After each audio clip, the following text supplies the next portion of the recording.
আমরা মনোবল হারাবো না এবং শেষ মুহূর্ত পর্যন্ত লড়ে যাওয়া, কোনো হাল ছাড়া যাবে না।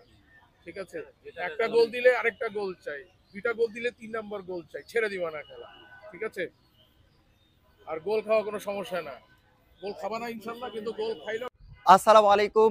আন্তঃ কলেজ ফুটবল টুর্নামেন্ট 2024-এর জাতীয় পর্যায়ে খেলছে পঞ্চগড়ের তেঁতুলিয়া উপজেলার ভজনপুর ডিগ্রি কলেজ। আর এই খেলোয়াড়দের শুভেচ্ছা বিনিময় করেছেন পঞ্চগড় জেলার কৃতি সন্তান, সাবেক রাষ্ট্রপতি, সাবেক স্পিকার ব্যারিস্টার জমির উদ্দিন সরকারের দ্বিতীয় পুত্র ব্যারিস্টার নওফেল জমির।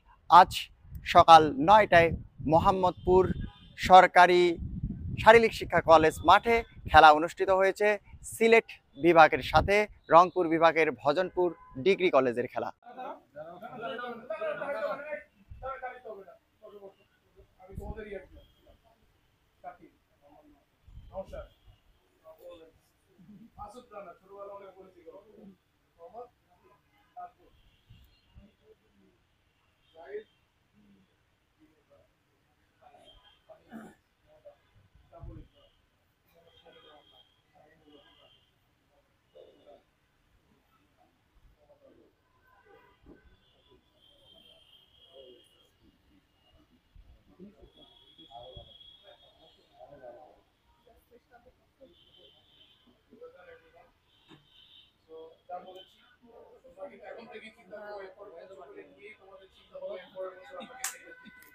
ইনশাআল্লাহ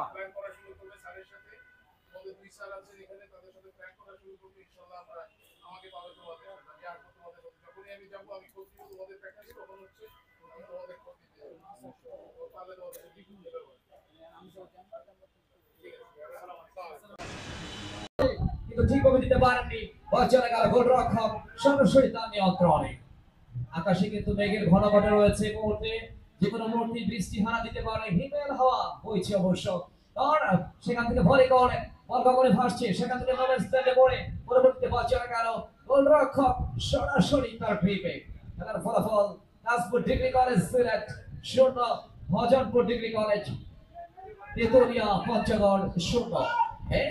সেখান থেকে আবার বাগরান্ত নিয়ে আক্রমণে আবু তালেব, দেখা যাক স্কোর করলেন।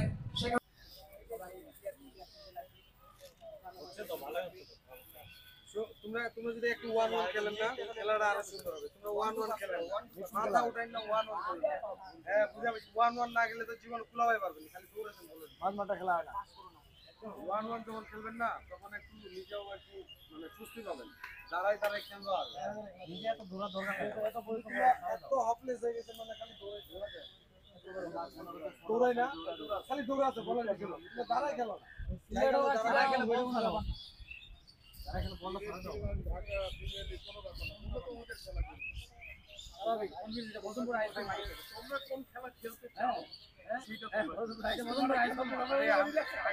আমরা খাইছি পন্থা খাই বড় হয়নি, আমার টাইম আছে নাকি?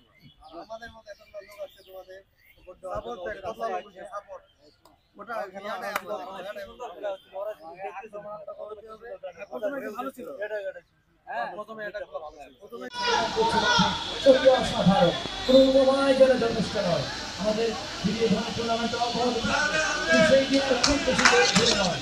বিশেষ শেখ আসলাম, আজম হাবিব, মনে কোনটা ইমতিয়াজ আহমেদ নাকিব, আমিনুল হকদের মতো দেশ সেরা কিংবদন্তি ফুটবলাররা বের হয়ে আসবেন এবং এই তরুণদের মধ্য থেকে আগামী দিনে লাল সবুজের দেশ বাংলাদেশকে ফুটবলকে বুকে ধারণ করে এবং লালন করে দেশের এক প্রান্ত থেকে অন্য প্রান্তে দাঁড়িয়ে বেড়াবেন, দেশে এবং বিদেশের মাটিতে প্রতিনিধিত্ব করবেন এবং বিশ্বের ফুটবল মানচিত্রে অনন্য চিহ্ন দিয়ে যাবে লাল সবুজের দেশ বাংলাদেশকে।